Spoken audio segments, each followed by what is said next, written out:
성부와 성자와 성령의 이름으로 아멘. 하늘을 우러러 사랑하올 하느님 아버지의 뜻 안에서 예수님 어머니 하나 되신 성심의 용에 되어 기도드립니다. 예수님 어머니, 이 나라의 정치 지도자와 종교 지도자들이 아버지께 그동안 순종하지 못하고 역겨운 인간의 자신의 뜻을 내세우며 또 기득권의 자신들의 세력이 만들어 놓은 인간의 제도와 전통으로 오늘날 아버지께 속한 수많은 양들의 권리를 짓밟고 그들을 프레임에 가두고 있습니다. 이 모든 역겨운 제약을 저희 사명과 저희 제자들과 십자가 사도직이 예수님과 어머니 하나 되신 성심 안에서 배상과 보석을 드리오니 아버지, 이 죄악으로부터 상처받으신 모든 마음, 그 상처 하나하나마다 입맞춤을 드리오니 부디 위로받으시옵소서. 또한 이 나라에 살아가는 아버지께 속한 백성들을, 그 국민들을 가엾고 불쌍히 여겨주셔서 아버지께서 주시는 이 진리의 말씀을 통해 그들의 닫혀진 눈과 귀와 굳어진 마음을, 그 완고한 마음을 모두 활짝 열어주시고 녹여주시어 참된 진실과 사실을 받아들이는 데 있어서 적극적인 영혼들이 될 수 있도록 축복하여 주시옵소서. 이 모든 기도 우리 주 예수 그리스도의 이름으로 기도드리나이다. 아멘. 성부와 성자와 성령의 이름으로 아멘. 안녕하십니까. 하느님의 뜻 선교의 윤피아 수녀입니다. 오늘도 하느님 아버지께서 우리들에게 성경 말씀을 통해서 가르쳐 주시는 진리 여러분들과 함께 학습해 보도록 하겠습니다. 2021년 3월 6일 사순 제2주간 토요일입니다. 제1독서 미카 예언서 7장 14절에서 15절, 18절에서 20절까지의 말씀입니다. 주님, 과수원 한가운데 숲속에 홀로 살아가는 주님 백성을, 주님 소유의 양떼를 주님의 지팡이로 보살펴 주십시오. 옛날처럼 바산과 기랏에서 그들을 보살펴 주십시오. 주님께서 이집트 땅에서 나오실 때처럼 저희에게 놀라운 일들을 보여주십시오. 주님의 소유인 남은 자들, 그들의 허물을 용서해 주시고 죄를 못 본 채 해주시는 주님 같으신 하느님이 어디 있겠습니까? 그분은 분노를 영원히 품지 않으시고 오히려 기꺼이 자애를 베푸시는 분이시다. 그분께서는 다시 우리를 가엾이 여기시고 우리의 허물들을 모르는 채 해주시리라. 주님께서 저희의 모든 죄악을 바다 깊은 곳으로 던져주십시오. 먼 옛날 주님께서 저희 조상들에게 맹세하신 대로 야곱을 성실히 대하시고 아브라함에게 자애를 베풀어 주십시오. 주님의 말씀입니다. 하느님 감사합니다.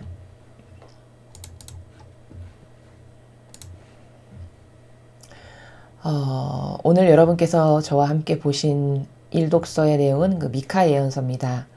먼저 이 일독서의 내용을 올바르게 이해하기 위해서는 이 미카 예언자가 살아갔던 시대적 환경, 즉 배경을 먼저 이해할 필요가 있습니다. 그래서 잠시 살펴보면은 미카 예언자는 이사야 예언자와 그 동시대에 활동했던 예언자입니다.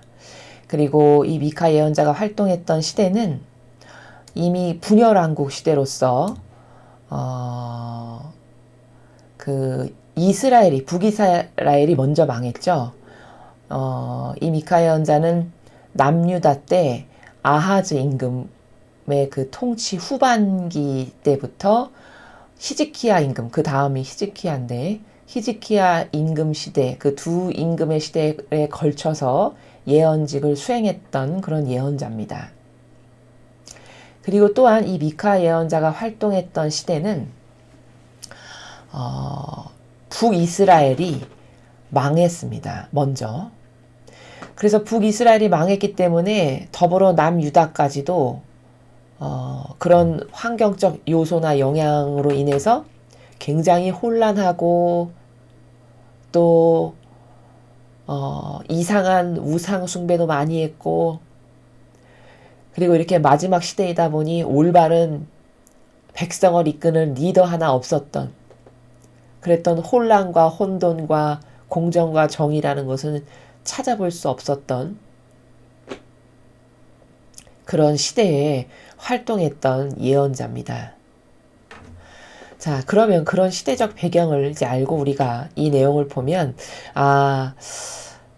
굉장히 혼란과 혼돈으로 가득하고 또 망하기 직전에 그런 공정이나 정의나 올바른 리더나 지도자가 없었던 그런 시대를 지금 미카 예언자가 살아가고 있고, 바로 그때 이 백성을 이끌 올바른 리더 하나 없고 또 이 어리석은 백성들은 이상한 것에 심취해서 하느님을 올바르게 섬길 줄도 모르는 혼탁 자체였던 그 시대의 죄악을 지금 대신 배상과 보속을 드리고 아버지께서 이 백성을 좀 불쌍히 여겨주셔서 다시 보살펴 주시옵기를 아주 간절히 청원드리는 그런 기도의 내용입니다. 그래서 여기 보시면 과수원 한가운데 숲속에 홀로 살아가는 백성, 또 주님 소유의 양떼를 주님의 지팡이로 보살펴 주십시오. 그러니까 이 양떼를 올바르게 이끌 똑바로 된 리더가 없었던 시대임을 여기서 볼 수 있습니다. 또 홀로 살아가는 주님 백성, 예수님의 정신이나 가르침이나 모범, 공정과 정의, 의로움이라는 그 정신을 가지고 이 백성을 올바르게 이끄는 리더가 하나 없었던, 그래서 가련하고 불쌍한 백성들이 그저 양들이 우왕좌왕 할 수밖에 없는 그런 시대를 지금 14절에서 미카 예언자가 고백하고 있습니다. 이런 이 가여운 백성을 옛날처럼 바산과 기랏에서 그들을 보살펴 주십시오. 옛날에 아버지께서 백성들을 다스려 주시고 이끌어 주셨던 그 시절처럼 다시 좀 보살펴 주시옵소서, 이렇게 대신 청원을 드리고 있습니다. 이집트 땅에서 나오실 때처럼 저희에게 놀라운 일들을 보여주십시오. 그 이스라엘 백성이 이집트의 노예로 팔려갔는데, 그때 이제 모세라고 하는 주님의 일꾼을 통해서 그 백성들을 핍박받던 그 이집트 땅에서 데리고 나오셨죠. 마치 그때처럼, 그렇게 백성을 이끌어 주셨던 그때처럼 이 가련한 백성들을 이끌어 주시고 이들에게 놀라운 이런 기적을 좀 베풀어 주십시오 라고 대신 청원드리고 있습니다. 주님의 소유인 남은 자들, 그들의 허물을 용서해 주시고 죄를 못 본 채 해주시는 주님 같으신 하느님이 어디 있겠습니까? 아버지께서 어떤 분이신지를 지금 대신 고백하고 있죠. 하느님은 죄를 못 본 채 해주시는, 즉 용서해 주시는, 허물을 용서해 주시고 죄를 지었다가도 회개하고 뉘우치면 용서해 주시고 못 본 채 해주시는, 다시 기회를 주시는 그런 하느님 같으신 신이, 그런 아버지가 또 어디 있으시겠습니까? 이렇게 말씀을 드리고 있습니다. 분노를 영원히 품지 않으시고 오히려 기꺼이 자애를 베푸시는 분이시다. 그렇죠. 하나님께서는 연민이 넘치시는, 불쌍하고 가여이 양들을 여기셔서 그 노아의 홍수 때도 보면은 내가 다시는 이렇게 물로 인류를 멸망케 하지 않으리라, 이렇게 그 연민의 마음이 드셔서, 가여운 마음이 드셔서 노아에게 말씀하시죠. 그런 아버지시라는 겁니다. 그런 아버지를 인정해드리고, 그런 아버지이심을 찬미드리고, 그런 아버지께서 이 가련하고 불쌍한, 점점 멸망으로 치닫고 있는 이 가련한 백성을 다시 돌아봐 주셨으면 하는 마음으로 지금 청원드리고 있습니다. 그분께서는 다시 우리를 가엾이 여기시고 우리 허물들을 모르는 채 해주시리라. 주님께서 저희의 모든 죄악을 바다 깊은 곳으로 던져주십시오. 이 백성이 깨닫지 못하여 저지른 모든 죄악을 부디 바다 깊은 곳으로 던져주셔서 아버지께서 다시 옛날처럼 돌보아 주시고 인도해 주시고 자비를 베풀어 주시고 이런 백성이 다시 될 수 있게끔 이 백성의 리더로서 또 아버지께서 선택하신 예언자로서 회개한 그 죄인의 종의 모범을 그 대신 아버지께 기도드리면서 보여드리고 있죠. 먼 옛날 주님께서 저희 조상들에게 맹세하신 대로 야곱을 성실히 대하시고 아브라함에게 자애를 베풀어 주십시오. 즉 야곱의 자손이고 아브라함의 자손인 이 백성들에게 부디 자비를 베풀어 주십시오. 이 백성이 깨닫지 못해서 이렇게 많은 죄악을 저지르고 또 이 백성을 이끄는 올바르된 지도자나 리더가 없이 모두가 다 사욕과 욕망으로 들끓어서 양들을 잘못 이끌어가지고 모두가 다 죄악의 길로 들어서게 한 그 죄악을 지금 대신 자신이 회개한 종의 모범으로서 그 모든 죄악을 대신 말씀드리고 용서를 청원드리고 또 대신 회개를 하고 있는 이런 모습을 볼 수 있습니다. 이런 기도와 이런 정신은 지금 이 시대에도 굉장히 필요합니다. 우리는 지금 미카 예언자가 이야기하고 있는 이 마지막 시대와 별반 다르지 않은 시대를 살아가고 있습니다. 어느 곳 하나 하느님 아버지께서 마음 편안하게 두 다리를 쭉 뻗고 누우실 만한 그런 곳이 없는 시대입니다. 지금은. 자기를 희생으로 의인으로서 고통을 사랑해서 나라를 살리기 위해서 자신을 희생하는 지도자가 과연 있습니까? 이 시대에. 또 그렇게 잘못된 것을 아닌 것을 아니라고 하고 예를 예라고 하며 도저히 이거는 하나님께 모욕을 드리는 일이니까 이렇게 해서는 안 된다. 난 이것을 할 수 없다라고 용감하게 나서서 말 한마디 하는 종교 지도자 리더가 없습니다. 정말 불행한 시대입니다. 모두가 다 타협하고 모두가 다 자기 목숨 아니 하나 때문에 보신주의자로 비겁함을 달고 살지만 그 비겁함에 대해서 창피함을 느낄 수도 없는 시대입니다. 양심이 없어서 정직하지 않아도 그저 내 한 목숨 살고 내 배부르고 등 따시고 잘 먹고 잘 살면 남은 죽거나 말거나 나라는 망하거나 말거나 상관도 없는 이런 양심의 일말의 가책 하나 느끼지 못하는 이런 저주받은 시대가 지금 우리가 살아가고 있는 마지막 시대입니다. 이 마지막 시대에는 오늘 이렇게 미카 예언자가 정직하게 하느님 앞에 고백을 하고 있고 이 백성이 지은 죄를 자신이 대신 배상과 보속하고 있고 잘못했으니 용서해 주십시오 빌고 있고 이런 기도를 하고 이런 정신으로 백성을 이끌어야 되는 리더를 불행하게도 대한민국에서 찾아보기가 힘들다라는 겁니다. 우리는 인간이라는 존재가 과연 의미를 빼면 남는 게 뭐가 있을까요? 그 의미라는 것은 하느님 앞에 정직하고 하느님 앞에 진실하고 자기 자신의 양심에 비추어 봤을 때 정직한 그래서 옳은 것을 끝까지 옳다라고 지킬 줄 알고 잘못된 것 앞에서 내 목에 칼이 들어와도 그것은 아니라고 말할 수 있는 이것이 의미적 존재가 살아갈 수 있는 아름다운 정신의 세계입니다.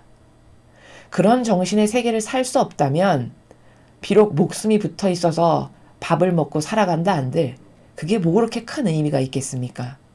어차피 이 지상에서의 삶은 한시적인 거고 영원하지 않은 삶입니다. 또한 이 지상에서 무엇을 행해서 어떤 열매를 맺었는가에 따라서 우리가 갈 나라가 다 결정되고 영원히 행복하게 살 수 있는 영원성의 나라에 갈 수 있는 것은 공정과 정의 그리고 아버지께서 주시는 이 진실과 사실에 근거한 것만을 지키고 따르려고 하는 이런 옳은 정신으로 무장되고 그것으로 행해서 맺은 열매가 있는 사람만이 하느님 나라에 갈 수 있습니다.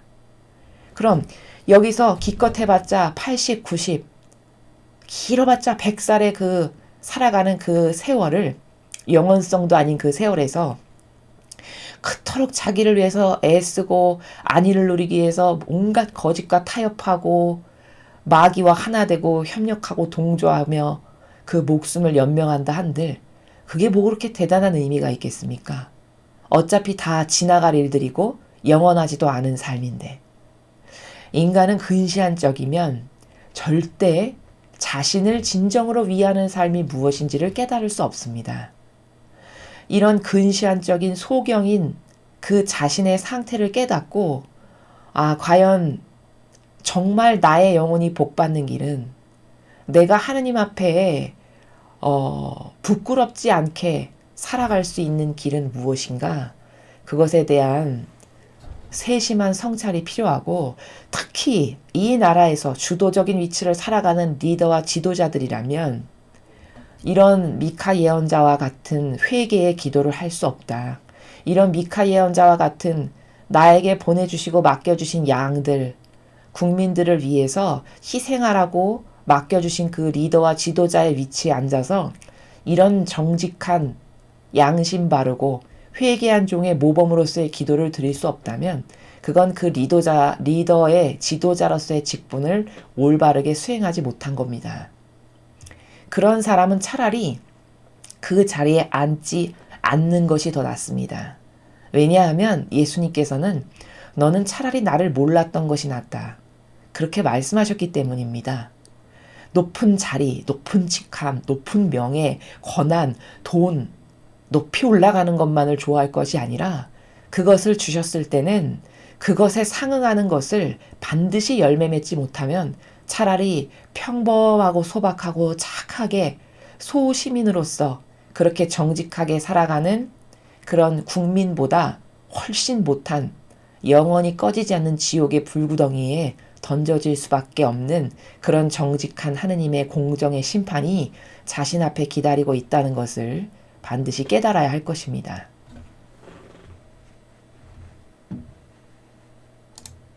자, 계속해서 오늘 주신 복음 말씀 함께 보시겠습니다. 루카복음 15장 1절에서 3절, 11절에서 32절까지 말씀입니다. 주님 영광 받으소서. 그때 세리들과 죄인들이 모두 예수님의 말씀을 들으려고 가까이 모여들고 있었다. 그러자 바리사이들과 율법학자들이 저 사람은 죄인들을 받아들이고 또 그들과 함께 음식을 먹는군 하고 투덜거렸다. 예수님께서 그들에게 이 비유를 말씀하셨다. 어떤 사람에게 아들이 둘이 있었다. 그런데 작은 아들이 아버지, 재산 가운데서 저에게 돌아올 몫을 주십시오 하고 아버지에게 말하였다. 그래서 아버지는 아들들에게 가산을 나누어 주었다. 며칠 뒤에 작은 아들은 자기 것을 모두 챙겨서 먼 고장으로 떠났다. 그러고는 그곳에서 방종한 생활을 하며 자기 재산을 허비하였다. 모든 것을 탕진하였을 즈음 그 고장에 심한 기근이 들어 그가 공궁에 허덕이기 시작하였다. 그래서 그 고장 주민을 찾아가서 매달렸다. 그 주민은 그를 자기 소유의 들로 보내어 돼지를 치게 하였다. 그는 돼지들이 먹는 열매 꼬투리로라도 배를 채우기를 간절히 바랬지만 아무도 주지 않았다. 그제야 제정신이 든 그는 이렇게 말하였다. 내 아버지의 그 많은 품팔이꾼들은 먹을 것이 남아도는데 나는 여기서 굶어 죽는구나. 일어나 아버지께 가서 이렇게 말씀드려야 하지. 아버지, 제가 하늘과 아버지께 죄를 지었습니다. 전 아버지의 아들이라고 불릴 자격이 없습니다. 저를 아버지의 품팔이꾼 가운데 하나로 삼아 주십시오. 그리하여 그는 일어나 아버지에게로 갔다. 그가 아직도 멀리 떨어져 있을 때 아버지가 그를 보고 가엾은 마음이 들었다. 그리고 달려가 아들의 목을 껴안고 입을 맞추었다. 아들이 아버지에게 말하였다. 아버지, 제가 하늘과 아버지께 죄를 지었습니다. 전 아버지의 아들이라고 불릴 자격이 없습니다. 그러나 아버지는 종들에게 일렀다. 어서 가장 좋은 옷을 가져다 입히고 손에 반지를 끼우고 발에 신발을 신겨주어라. 그리고 살찐 송아지를 끌어다가 잡아라. 먹고 즐기자. 나의 아들은 죽었다가 다시 살아났고 내가 잃었다가 도로 찾았다. 그리하여 그들은 즐거운 잔치를 벌이기 시작하였다. 그때 큰아들은 들에 나가 있었다. 그가 집에 가까이 이르러 노래하며 춤추는 소리를 들었다. 그래서 하인 하나를 불러 무슨 일이냐고 묻자 하인이 그에게 말하였다. 아우님이 오셨습니다. 아우님이 몸속에 돌아오셨다고 하여 아버님이 살찐 송아지를 잡으셨습니다.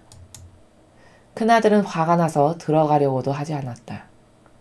그래서 아버지가 나와 그를 타이르자 그가 아버지에게 대답하였다. 보십시오.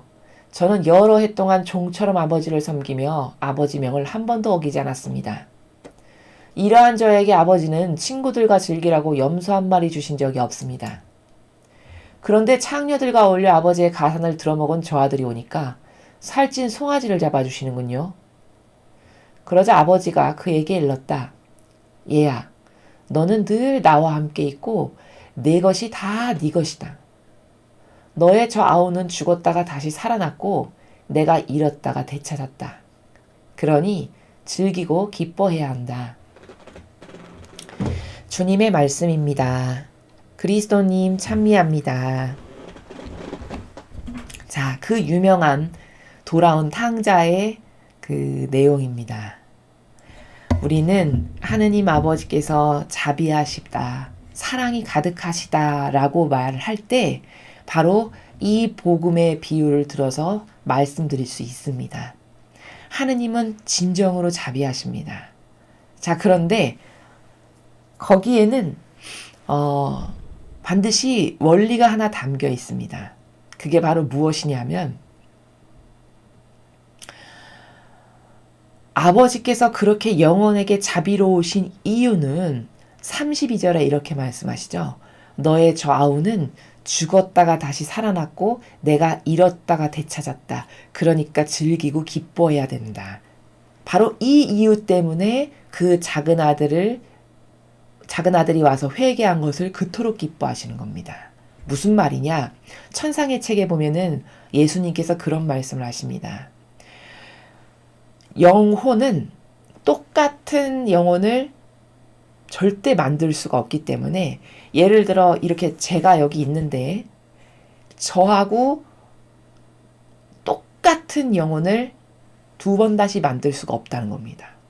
그렇기 때문에 만약에 이 영혼 하나가 잃어버리게 돼서 지옥을 가면 그거는 영원한 패망으로 아버지의 가슴에 엄청난 상처를 남겨드리는 겁니다. 그러니까 우리도 그 볼펜이 똑같은 게 두 개면 하나 잃어버려도 좀 덜 속상하죠. 근데 하나밖에 없는 것을 잃어버리면 굉장히 속상하고 막 찾죠. 그게 귀한 것이면 귀한 것일수록. 예를 들면 뭐 정확한 비유는 아니지만 이렇게 비유를 들 수 있는데 영혼이라는 것은 그렇게 고유한 고유성으로 다 다르게 창조가 된 겁니다. 창조하실 때. 그래서 똑같은 영혼은 이 지구상에 단 한 명도 없고 똑같은 영혼을 똑같이 창조하실 수도 없습니다.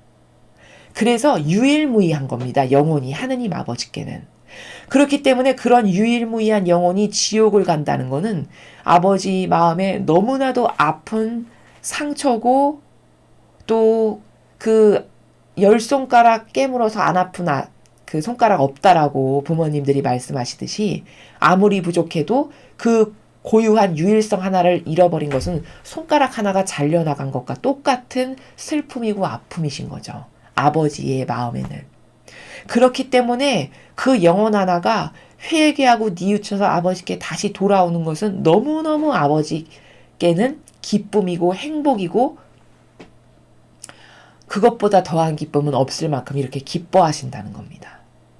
이렇게 영혼은 그 고유성으로 창조된 다 각기 다른 독특함의 속성 가운데 유일무이한 존재이기 때문에 그래서 그런 영혼 하나가 회개하고 되돌아오는 것은 굉장히 큰 기쁨을 아버지께 드리는 일이다. 이것을 알아야 합니다. 자, 그리고 그런 관점으로 하나 여기 이 돌아온 탕자의 비유를 우리가 알 수 있고 자, 그 다음에 여기 큰아들이 등장합니다. 여기 큰아들이 참 아버지께 충직하고 늘 들에 나가서 일하고 성실한 것을 볼 수 있습니다. 자, 그런데 큰아들에게서 부족한 점이 하나 있습니다. 그게 무엇일까요? 성실하고 아버지께 충실했고 늘 아버지의 옆에 있었고 그래서 도와드렸고 다 올바른 거고 좋은 속성입니다. 그런데 하나가 딱 부족합니다. 그게 뭘까요? 사랑이 없다는 것입니다. 여기 아버지와 큰아들의 차이점은 아버지는 사랑으로 가득하신 거고 큰아들에게는 이 아버지를 닮은 거룩한 사랑의 마음이 없죠. 바로 그게 에라입니다. 큰아들이 가지고 있는 다른 속성 좋은 것도 빛이 되게 하지 못하는 것은 바로 아버지를 닮은 거룩한 사랑이 없으니까 보세요. 남도 아니고 동생이잖아요. 피를 나눈 형제지간이죠. 그럼 동생이 물론 그런 개인적인 죄를 아버지께 졌지만 그렇다고 해서 동생이 패망하고 망하고 죽는 게 좋겠습니까? 그렇지 않죠. 동생이 다시 회개하고 뉘우쳐서 아버지께 돌아와서 행복하게 함께 살면 그게 더 기쁘고 좋은 거죠. 그런데 인간은 이런 아버지를 닮은 사랑의 마음이 없고 오히려 같은 피부친데 피를 나는 형제자매지간인데 비난을 하더라는 겁니다. 이게 큰아들의 결격사유입니다. 이렇게 하느님 아버지를 닮은 거룩한 사랑의 마음이 없죠. 오히려 시기 질투가 나오죠.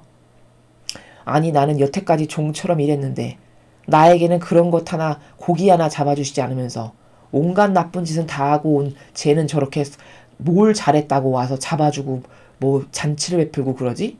이건 순전히 인간적인 자아에 빠져서 살면 이 생각밖에는 이런 생각의 범주밖에는 나오지 않습니다. 그런데 바로 그것이 이 큰아들을 지배하는 악입니다. 이 큰아들이 달라져야 될 점은 이렇게 아버지를 닮은 거룩한 사랑의 정신이 없고 오히려 남도 아닌 형제지간인데 시기 질투를 하고 그 아우가 살아 돌아온 것을 전혀 기뻐하지 않는 사랑이 결여되어 있는 정신을 큰아들에게서 우리가 볼 수 있다는 겁니다.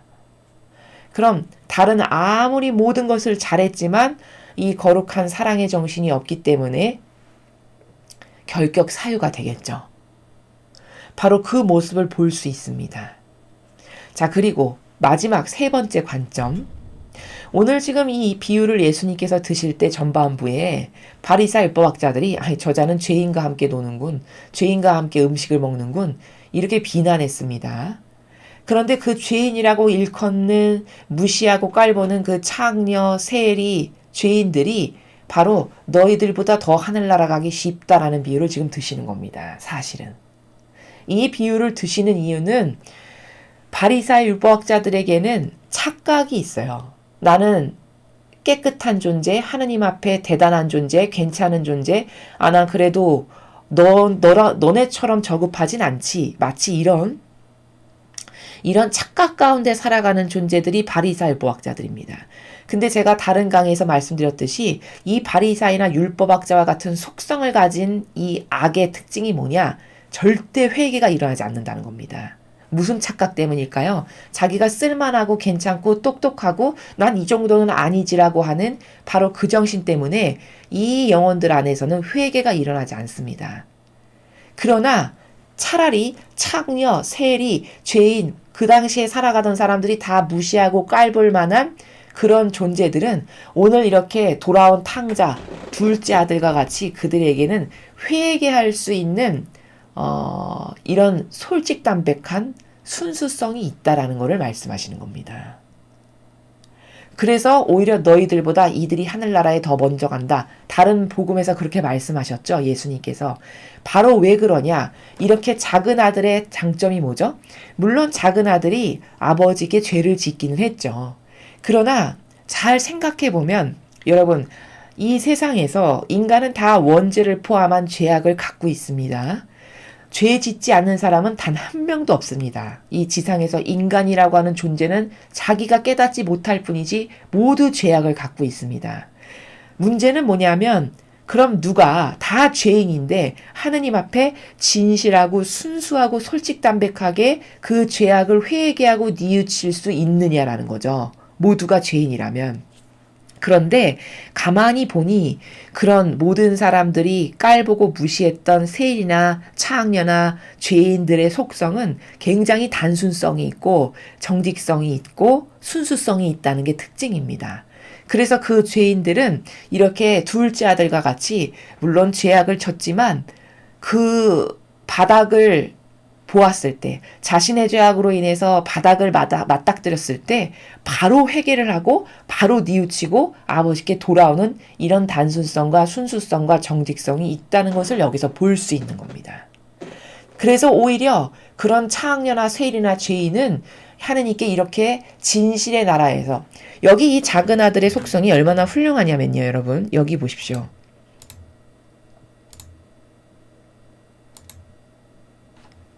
이렇게 고백을 합니다. 회개를 얼마나 잘하냐면, 아버지, 제가 하늘과 아버지께 죄를 지었습니다.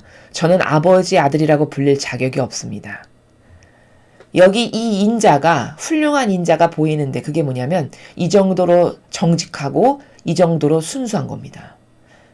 얼마나 정직하냐면 자기 자신에게 자기가 얼마나 큰 죄를 지었는지를 깨닫고 알게 되니까 전 아버지의 아들이라고 불릴 자격도 없는 존재입니다. 이렇게 정직하죠. 죄를 고백하는데 또 어느 정도로 성찰을 똑바로 하고 있냐면 제가 하늘과 아버지께 죄를 지었습니다. 그냥 아버지께만 죄를 지었다라고 하는 게 아니라 하느님께도 죄를 지었다고 이렇게 지금 고백을 하잖아요. 하느님께 죄를 졌고 아버지께도 죄를 졌습니다. 이렇게 고백을 하죠. 이렇게 고백을 똑바로 할 수 있는 겁니다. 이 작은 아들의 훌륭한 속성은. 이게 뭘까? 이게 정직하고 이게 순수한 단순성을 가지고 있는 사람들의 특징입니다. 이러니까 용서해 주시더라는 거예요. 하느님 아버지께서. 용서해 주시죠. 그 고백을 하는 즉시 용서가 됩니다. 고백하는 즉시 다 용서해 주시고는 이제 잔치를 베풀라고 옷 가져다 좋은 옷 입히고 반지 끼우고 신발 시켜주시고 이미 그 고백을 한다는 그 진실성의 마음에서 아버지는 다 받으신 거죠. 그 진실한 마음의 회개를. 그리고는 물어보지도 않으세요. 얼마나 하느님께서 멋있으신 분이시냐면 너 왜 그랬니? 그 돈 갖다 어디다 썼니? 그래서 뭐 했니? 좋았니? 이런 어떤 저급한 인간처럼 뭘 따져 묻고 그걸 다시 되새김질하는 이런 게 없죠. 묻지도 않으세요. 이유도 따지지도 않고 그냥 고백하니까 그걸로 끝입니다.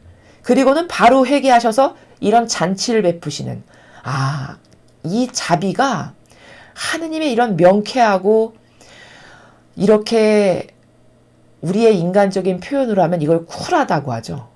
여기 어떤 사사로운 감정이 끼어든다거나 그걸 끊임없이 곰 씹어가지고 양파 껍질 까듯이 깐다거나 이런 게 하나도 보이지가 않습니다. 아버지의 자비는.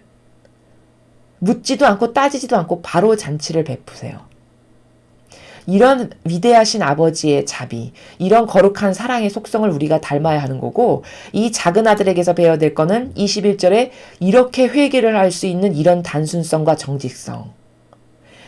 과연 우리에게 이런 단순성과 정직성이 있는가? 이런 단순성과 정직성으로 진실의 그 마음의 나라에서 고백을 하면 아버지는 다 용서해 주신다라는 겁니다.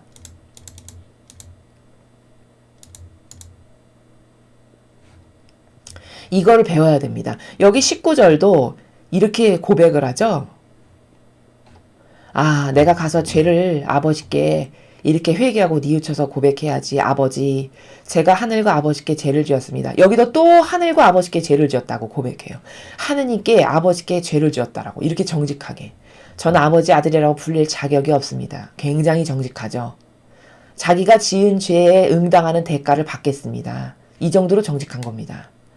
저는 이제 아들의 자격이 없으니까 제발 품팔이꾼 가운데 하나로라도 삼아 주십시오. 얼마나 정직합니까? 우리 모두는 죄인인데 하느님은 이런 자기 자신에게 정직한 사람을 사랑하십니다. 이렇게 19절도 죄악을 고백하는, 자기의 죄를 고백하는 이 작은 아들의 훌륭한 정신을 볼 수 있어요. 자, 이랬기 때문에 용서받을 수 있는 거고, 오히려 바리사 율법학자들에게는 이런 정직과 단순성의 나라에서 회개를 하지 않죠. 그것은 그들이 가지고 있는 그 나는 괜찮고 쓸만한 존재라다라고 착각하고 살아가는 그 중용의 정신, 이게 자신을 지옥으로 끌고 가는 정신이라는 걸 그들이 깨닫지를 못하는 겁니다. 그리고는 오히려 자기보다 더 사실은 본질적으로 속성적으로는 그 세리나 창녀나 죄인들이 이렇게 작은 아들과 같은 훌륭한 속성이 있기 때문에 더 하늘나라에 먼저 들어간다는 걸 이 비유를 통해서 지금 예수님께서 깨닫게 하시는 거다라는 겁니다. 자, 그리고 또 여기서 하나 발견할 수 있는 것은 여기 아버지께서 이렇게 자비하신 사랑으로 가득한 분이라고 해서 착각하면 안 되는 것이 뭐냐? 이거 봐. 하느님은 이렇게 자비하시고 사랑이 가득하신 분이야. 그러니까 모두를 사랑해야지. 이건 잘못된 겁니다. 이 아들이 지은 죄는 냉정히 말하면, 냉정히 분석을 하면 이건 아버지의 뜻을, 성령을 가로막은 죄를 진 건 아니죠.